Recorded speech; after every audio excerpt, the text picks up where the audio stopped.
Hello, people. Sent Hound today with Joop versus Joop Om Spot. Is it Oop or Joop or Hoop? Well, the J has various pronunciation depending on the the I don't know the place, I guess. So take it as you will. I'm just gonna go literally and call it Joop, all right, with an explanation exclamation there. So the original on the left, classy, purple pink, I would say the color, right? I call this a Joker perfume, right? Because it's crazy, man. It's crazy.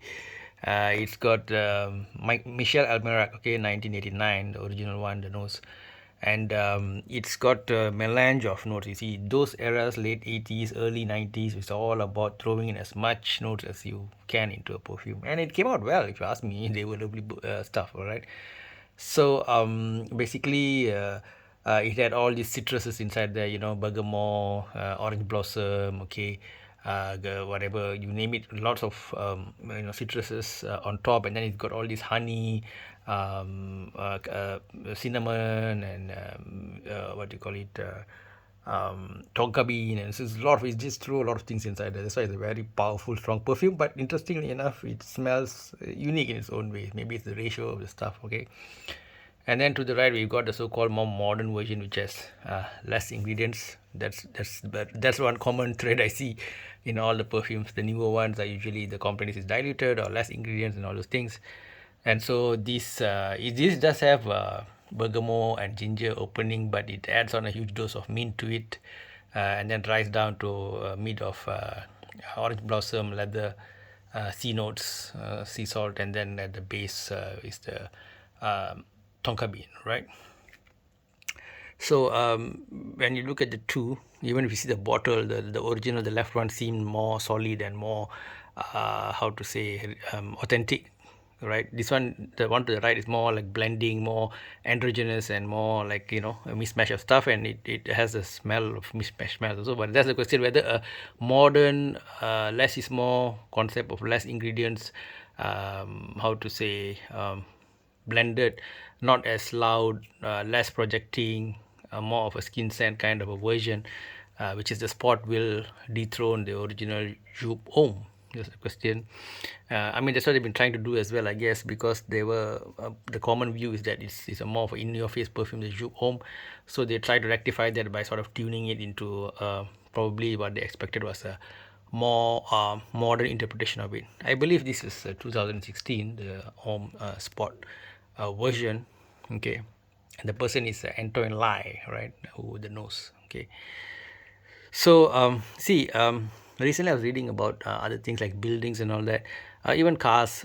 When any industry starts out, you see the craftsmen embellish the product with a lot of cool, very small nitty-gritty things, and they make it really beautiful.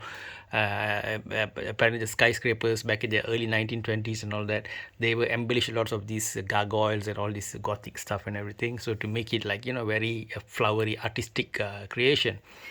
But of course, over time, whether it's cars or buildings, the utilitarianism comes in, the rules and safety regulations come in, and then the profit motive comes in, and then you find things that are made which are bland and commodified. Sorry, commodified, right? So from exclusive artistic product, it become commodified. Even look at air travel.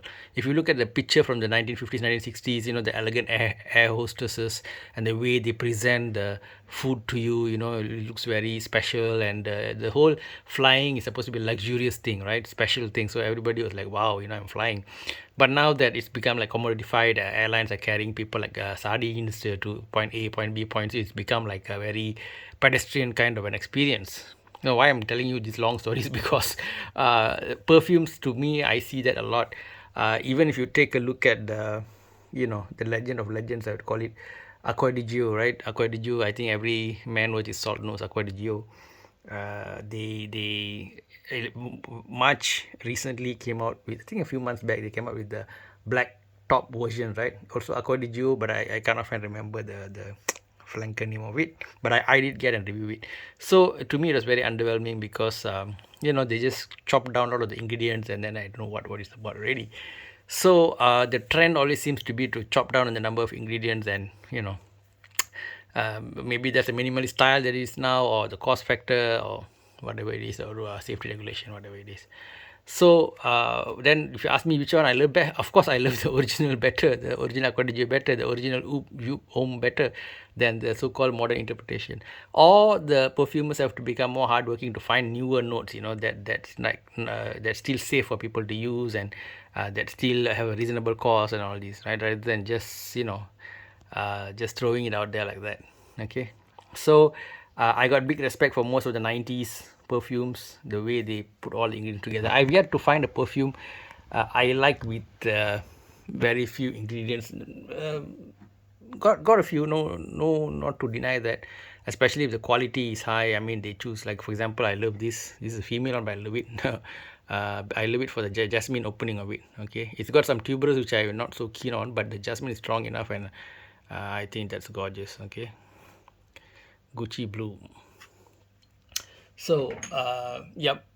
So I guess most of the battles of the original versus the flankers, the original will win, because the original was made with that kind of intention, and flankers are usually just trying to sort of ride the wave of popularity of the original, right? So it's not common that you have,